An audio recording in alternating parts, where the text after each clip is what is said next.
Ito niya sa akin na ang tuition fee sa UCC, libre lahat. Hanggang hospitalization, libre. Tapos kahapon, nag-uusap kami, may law school na rin sa Caloocan. But wait, there's more. Magkaka-School of Medicine na rin. Ibang klase ang Caloocan. Kaya ito Caloocan, isa sa mga model cities namin kasi nakita namin ang serbisyo binibigyan ng patas ng oportunidad ng lahat. Mga kababayan sa Caloocan, isang request lang maliban sa wantahanan. Minsan lang kayo makakuha ng leader at pamilya na ang tutok hindi sa sarili nila, pero ang tutok pagmamahal sa lugar nila. Huwag nyo na sana itong pakawalan. Kita nyo naman ang pagkatao nila, kita nyo naman ang nagawa nila, kita nyo naman kung ano kaganda ang Caloocan ngayon dahil pareho sila sa inyo na ang pangarap lang ay isang araw pag sinabi mong Caloocan, taas noo ang lahat ng taong nakalakad dito. Kami sa wantahanan, pareho kami ng gusto sa mga malapitan.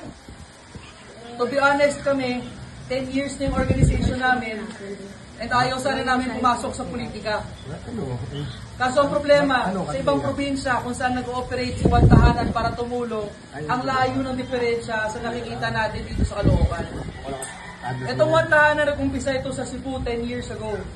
Ang ginagawa natin, nagbibigay tayo ng hospitalization and funeral assistance sa mga nangangailangan.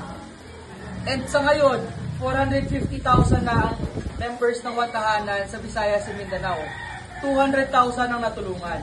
Pero ang pangit ng feeling na kahit nakakatulong ka sa iba, nakikita mo na imbis gumanda ang buhay na nakakarami, paulit-ulit silang bumabalik sa kahirapan. Halimbawa, nung November may tumawag sa akin. Sabi sa akin, Attorney Nat, patulong yung po ko ng ospital. Lumapit kami sa LGU ng Cebu, ang sabi sa amin, wala na kaming pondo para maibigay sa inyo, bumalik na lang kayo after May 2025 election.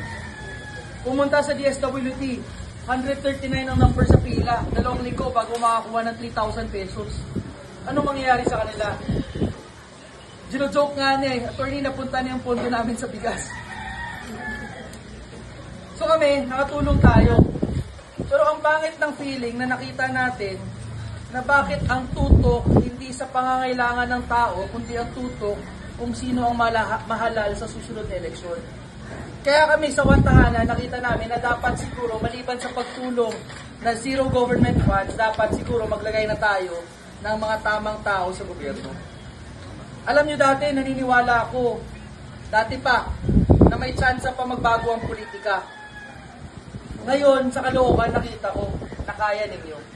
Kami, kasi kahit na wala kaming billboard, wala kaming artista, wala kaming kung ano-anong pakwela or paayuda, nakita namin na last survey noong February, number 20 na tayo.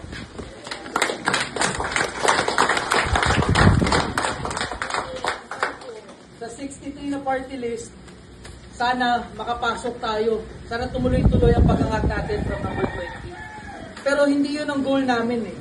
Ang goal namin is gusto natin ipakita sa kanila na good governance is possible, na kaya magpaangat ng gobyerno ng buhay ng tao na mahirap, at pangatlo, kaya gawin ang ordinaryo na maging extraordinaryo.